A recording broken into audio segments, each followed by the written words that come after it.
Living color. We're live. All right, ladies and gentlemen, thank you for joining us for the Capital Improvements Advisory Committee of the City of Santa Fe. Today is November 17, 2020. It's 4 p.m. And Elizabeth, will you call the roll, please? Yes, sir. Jack Hyatt. Here. Brian Lewis. Here. Ike Pino. I know he's on there. Ike. He's muted. Okay, I see you waving. Kim Shanahan. Here. Marshall Thompson. Here. Monica Alt. You have a quorum, Mr. Chair. Thank you. The next item is the Pledge of Allegiance. I'll lead it. I pledge allegiance to the flag of the United States of America and to the republic for which it stands, one nation, under God, indivisible, with liberty and justice for all. Noah, how come you don't put up the flag for this meeting? You put up the flag for the Planning Commission. Chair, because share screen is disabled. Oh, I'm sorry. All right. The agenda. Are there any changes from staff on the agenda? There are no changes, Chair. Are there any changes from the members? I'll entertain a motion to approve. So moved. So moved. That's Marshall that moved, and who seconded? Ike. Ike. Ike. Thank you, Ike. Good to unmute you, sir.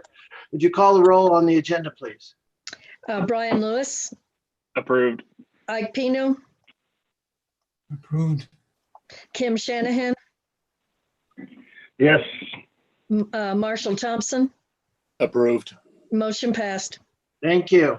Let's move to the minutes. The minutes of August 27th and October 22nd. Let's take them together. Are there any changes from staff, Carlos? There are no changes from staff, Chair. Are there any changes from the members? Again, I'll entertain a motion on both sets of minutes. Marshall, So moved. and the second? Ike. Second. All right, Kim, good. All right. Please take the roll call, please. Brian Lewis. Approved. Ike Pino. Approved. Kim Shanahan. Approved. Marshall Thompson. Approved.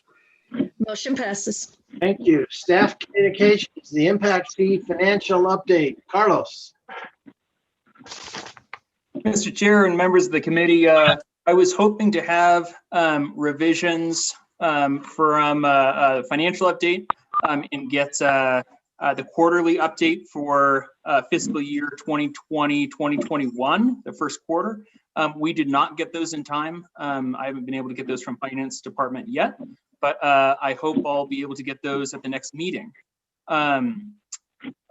Any comments from CIAC around getting quarterly updates before I move into the next part of that?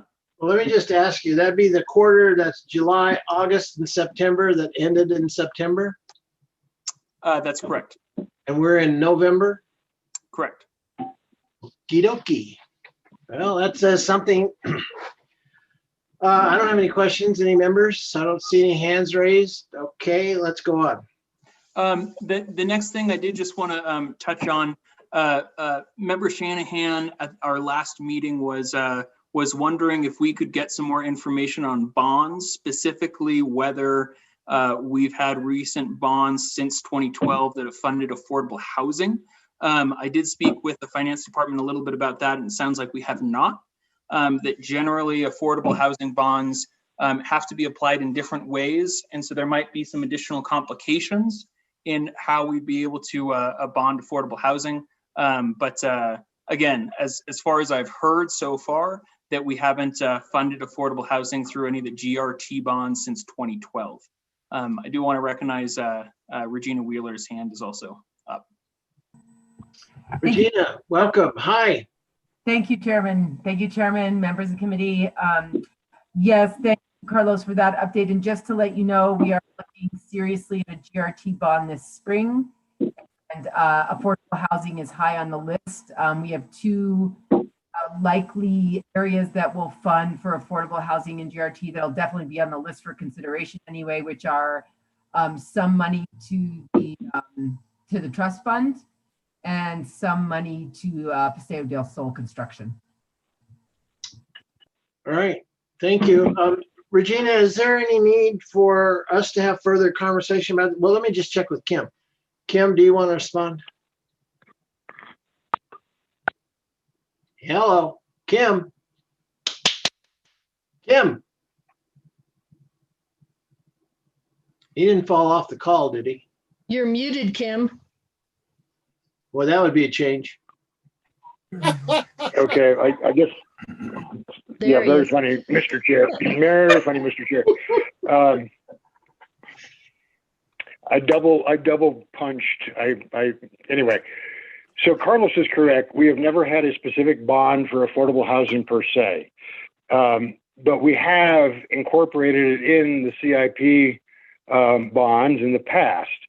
And that was brought up last time. In 2004, 2008, and 2012, we did indeed have line items that went for affordable housing. We have tried to find out what specifically they were for as they relate to capital improvements, and we didn't have much success with any historical memories to recall how that was finessed. But they were never specific to affordable housing. They were just line items within the larger CIP, which is what we've tried to conceptually reintroduce in this 2020 cycle. So and I know the Santa Fe Housing Action Coalition has been in contact with Regina and maybe others to see if that is a balloon that will float again. I kind of doubt it, but why not see if it's possible? So that's my comments, Mr. Chair. Regina, is there a particular reason you're negative on this idea that it might not float? Chairman, thank you for the question. I would say actually that it has a very good likelihood of success for inclusion in the bond. It's a Okay. really high priority. Affordable housing was only, what's in the last GRT bond we did. So I think it's a priority. And so I think it has a good chance, both for the trust fund as well as for Paseo del Sol. Do you have a feeling about how much money for Paseo del Sol? I'm sorry, I've got a particular interest in this. How much might be assigned to Paseo del Sol? Or do you not want to say?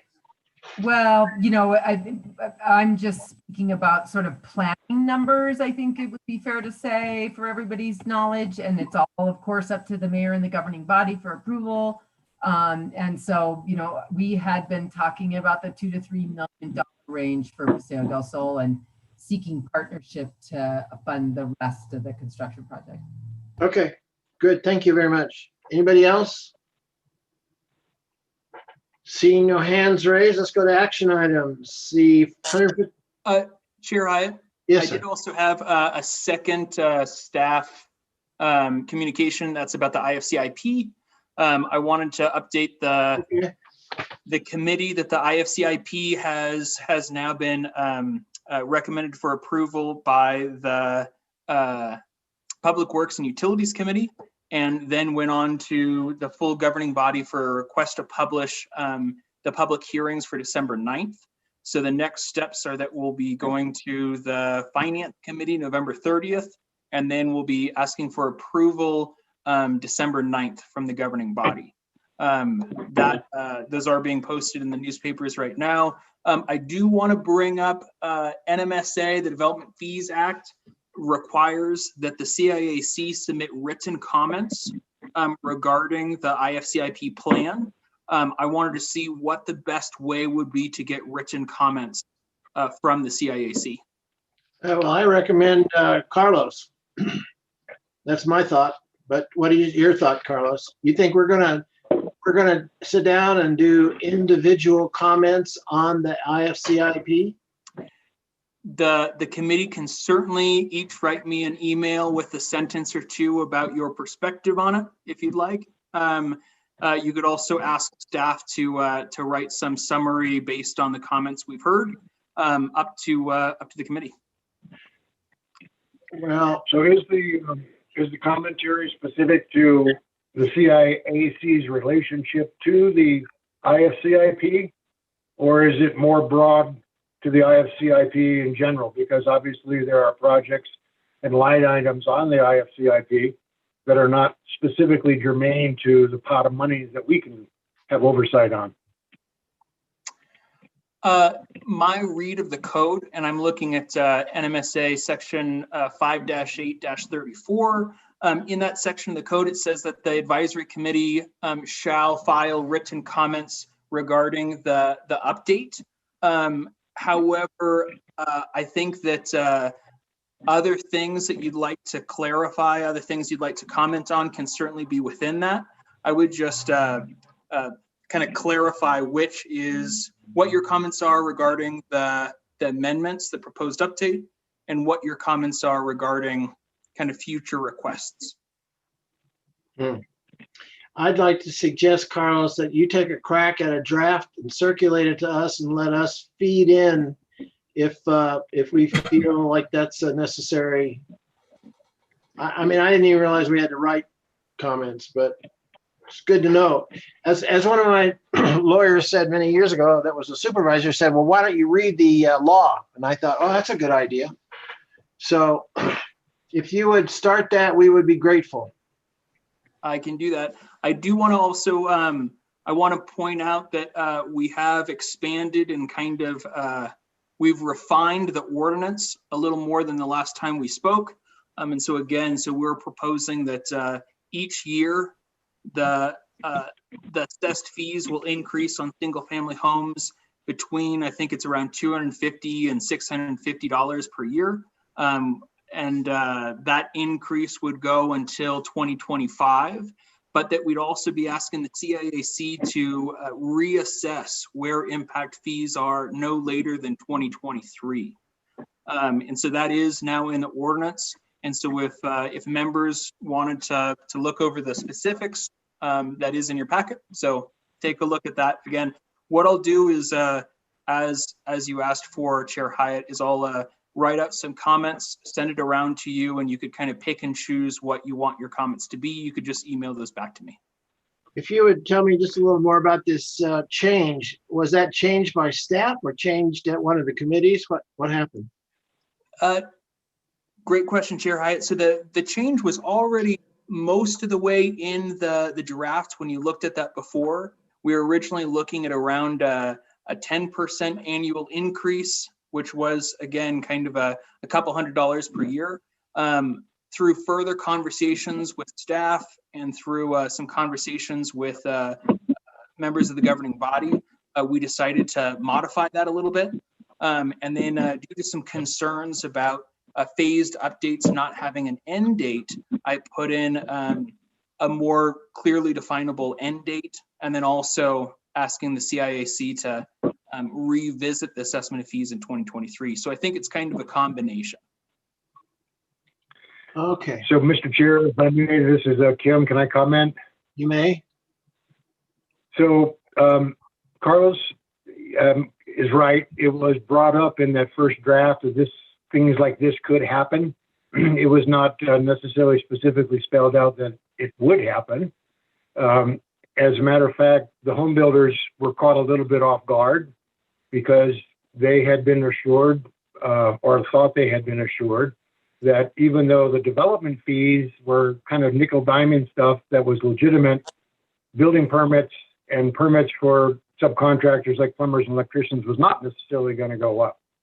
And therefore, no harm, no foul to home builders per se, the ones that pull individual permits. So when this came forward with a very specific,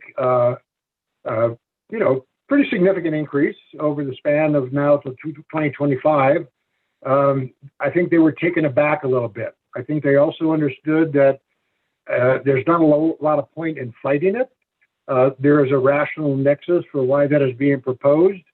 And it's not just the councils and staff, it's also the consultant that we paid to do this sort of analysis. But the quid pro quo, to use a 2020 phrase, is that the monies that would be collected from single family detached home builders would be at least ethically seen as being the appropriate kinds of money to go back to sustaining the land use department at its full capacity, which it is not at and hasn't been since even before you, Jack Hyatt, as land use director. So I just want to kind of put that out there, that the home builders saw that, felt a little bit like, oh, that wasn't what we had thought, but there's not a lot we can do about it. So God, at least we can try to support the land use department and to make sure that they are fully staffed. So that's their perspective. Member Shanahan, thank you for sharing that. Yeah, I was not aware that that would be that much of a change. Previously, we had been proposing a 10% phased increase. This increases at probably the equivalent of, $25-50 per single family home. But in the grand picture, I definitely understand that the costs do build up.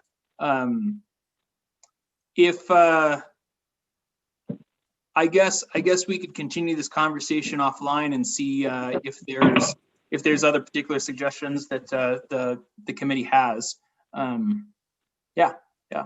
Well, just to suggest that when it comes up, Carlos, it would seem to me that either staff or the governing body, especially the people that are sponsoring this, should point that out, that there are some increases coming along to industry folks, and that we appreciate their cooperation, something along those lines. I wouldn't just gloss over it.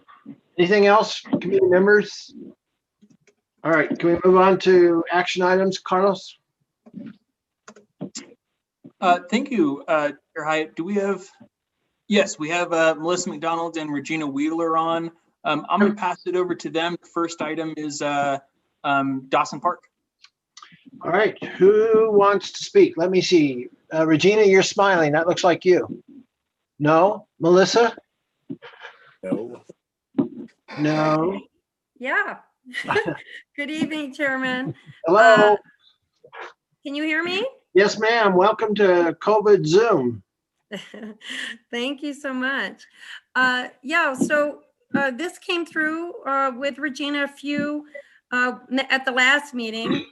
It's a small park that we're wanting to make some improvements within. It's a Dawson Park. We have on the ICIP list trails and play equipment. So we've called those out here for this park. We do anticipate that this park is going to experience quite a bit of growth. We are wanting to call your attention to the pipeline map in the packet. We've been working with the neighborhood to accommodate this for some time, and we're really excited to potentially have the opportunity to move this forward. With that, I think I'll answer any questions. Well, I apologize, Melissa. I have not seen the packet, and Carlos has sent me 15 emails, and I think I have them, but I can't open them. So anyhow, where is Dawson Park, please? Great. So it is. Melissa, you can also share your screen if you want to, or I could try to bring up no, that's okay. The memos. Unless you want to. No, don't worry about the memos. I just need to know roughly what part of town. Sorry. Yeah, so it's, and I apologize, I probably should have put in a location map. So it's on Calle Nueva Vista, which is on the south side of town. It's right off of between Rufina Street and Cerrillos Road. It's just past up near Las Acecas. I have it on the screen if you wanted to share, Carlos. Jack knows where that is, Melissa. Jack, it's the subdivision that Dennis Branch and I were building. It's that neighborhood right there. Okay. Back in 2007, 2008. Got it. Behind Ramirez Thomas. Okay, good. Thank you. All right. Questions from the members to staff? Hi, Melissa. This is Kim. As you may know, I'm the last original CIAC member, and you're kind of new to this process at Parks, and thank you for being there. One of the things that we have kind of had to school staff over the years is to make sure that any request that comes to us either has a physical capacity beyond 10 years of its life, if it's like a fire truck or police stuff, or it is something from like Parks that is in response to growth that has happened, specific growth that has happened. And you you didn't lead with that necessarily, but you did mention it. And when you mentioned the street, I knew exactly what you're talking about. And it is indeed in response to probably at least 100 new housing units and more to come with CIAC being coming on the line. So always remember to tailor your remarks for your request to something that has happened specifically relative to growth. And I will also just say that we have contorted ourselves in the past to work with staff to rationalize how, for instance, work at the Amelia White Park might be relative to growth, or how new stuff in Casa Solana might be relative to growth. But it is something that we as a CIAC have to always sort of see through that kind of a lens. So, and respect to the one you just mentioned, since I have not been involved with it for over 12 years, I could say that I would support that and move that we accept your proposal. There's a motion on the floor. Is there a second? Second. That was Marshall. Poll the committee, please.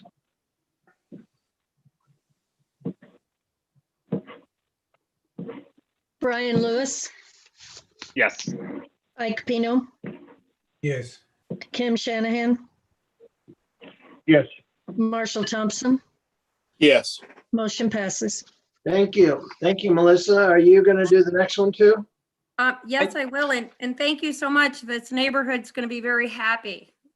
I do want to just remark real quick that all of the money that we are approving, it is conditional on the IFC actually being passed, and that money won't be able to be allocated till January 1st.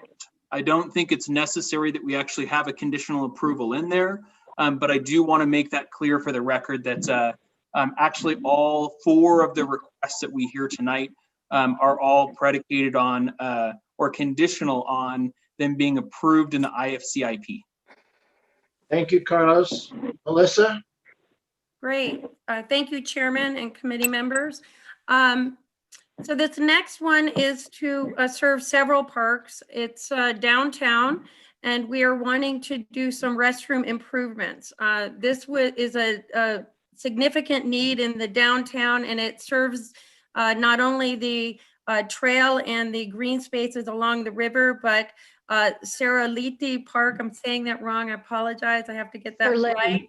Letty. Yeah. Saraleti, sorry. It's a wonderful little park. And Parque del Rio, there's a little pocket park there, and also the historic plaza. So we're proposing that these restrooms would facilitate a tremendous amount of new growth. I would advocate that citywide, almost everybody uses the downtown and the plaza. We also are planning on splitting this with tourism. So not 100% of this project would be out of new growth fees or impact fees. There's a significant number of developments in the downtown area, but again, we're really looking at this as citywide growth. And this particular project manager, Kurt Temple, went within a mile of this area and calculated what would be the impact, and he came up with about 780 units or so. But we are looking at this one as citywide because of its use. Thank you. Questions from the members? Well, and thank you, Melissa. Let me just say that this is exactly what I was talking about, because one could easily make the argument, some would, that this is a completely built out, fully developed piece of Santa Fe real estate. And therefore, growth in and of itself isn't really the driver for this need. But Melissa correctly pointed out that we all go downtown and we all got to pee sometimes when we're downtown and there's no place to pee.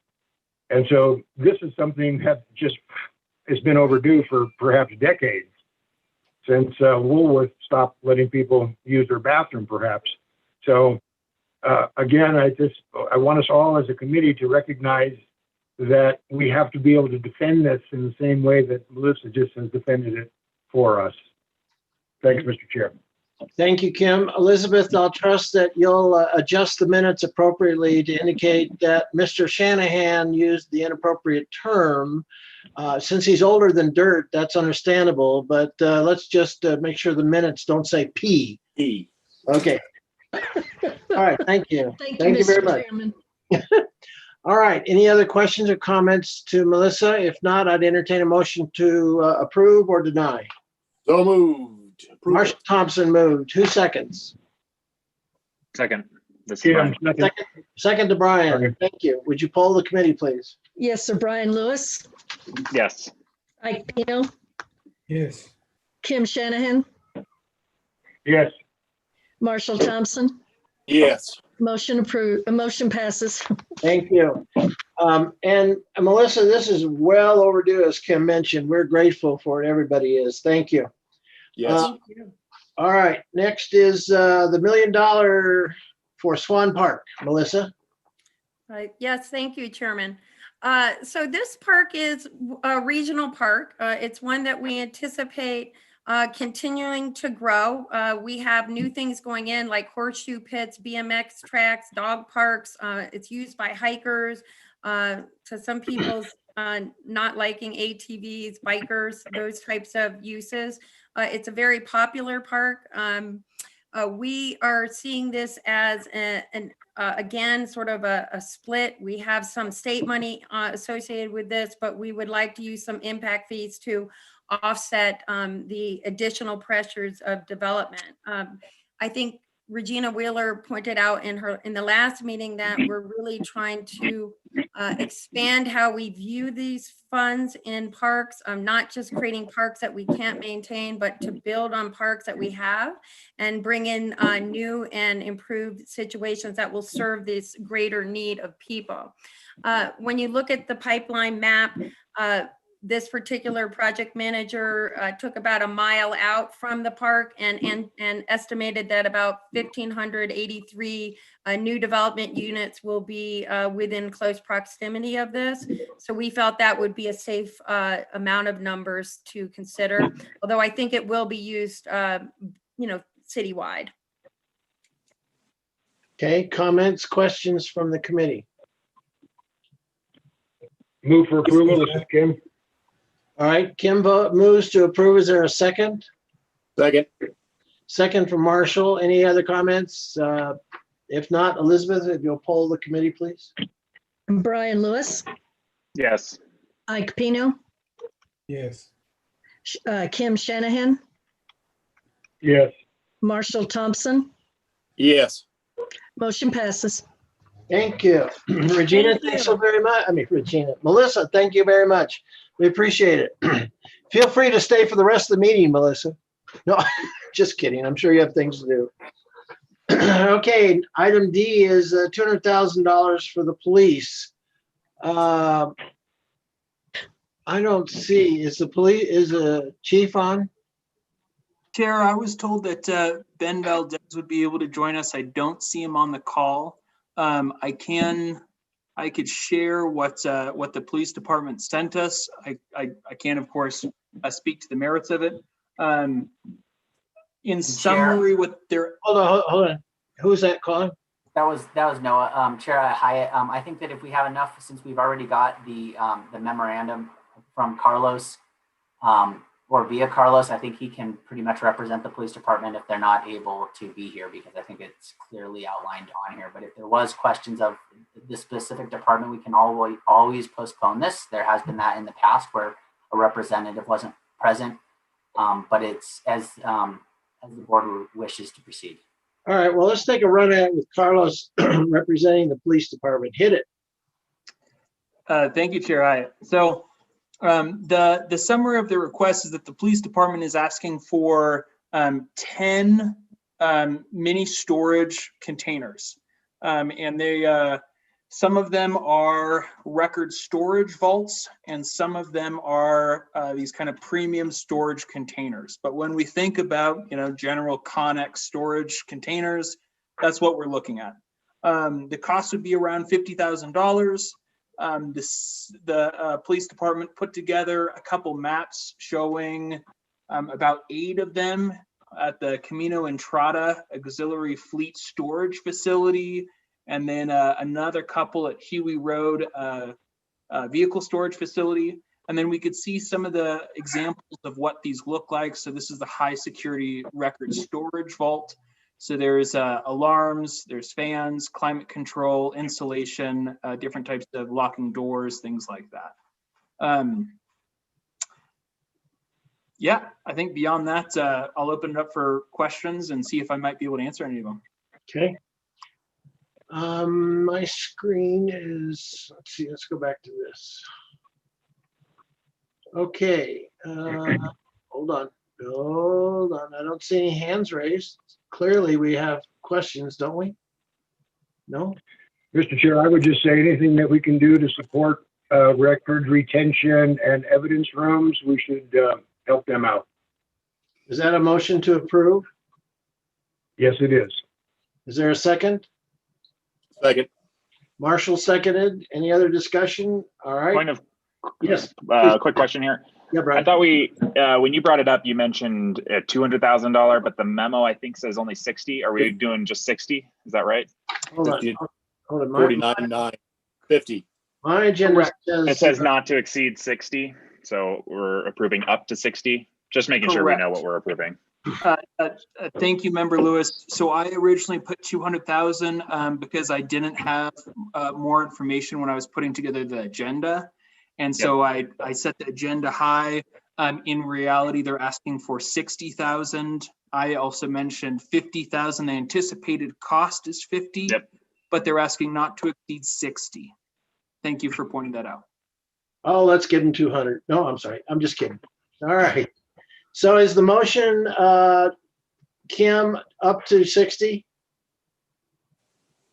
Yes. Okay. Marshall, is that your understanding? It is. All right. Poll the committee, please, Elizabeth. Brian Lewis, Yes. Ike Pino, I have a question. Uh, Why are what- we arbitrarily giving them 60 when they asked for 50? Great question, Member Pino. So what I usually do is, so we don't actually have full on invoice yet. They were getting delayed in actually bringing an invoice to us. And so they're expecting that the cost will be around $50,000. But if it's more, rather than come back and ask the CIAC for an extra, $5,000, $2,000, whatever, they're providing some buffer. So they won't be able to spend more than whatever that invoice is. That invoice won't be higher than 60,000. Again, they're expecting that it'll be closer to 50, but yeah, the invoice, it'll be for whatever the invoice is, not to exceed 60. Does that make sense? It makes sense. Another question though. Go ahead. What happens if they don't get disapproved? If they don't get this approved by the CIAC or by the finance department? By CIAC. If the CIAC did not approve this expenditure, then the police department would have to use impact fees in a different way. Well, and I think I saw some explanation that they are overcrowded at the police stations because of their record keeping systems. And they need to expand in order to accommodate more activities at the police department, I think. Is that fair, Carlos? That is what I've discussed in talking with them, is that as Member Shanahan also pointed out, that records retention, storage facilities, storage space, evidence storage, that a lot of that has been quite constrained due to growth in the department. And so this is a way to, in a very kind of quick and relatively affordable way of expanding their capacity to store additional records. Or they pointed out things like equipment, motorcycles, and all-terrain vehicles.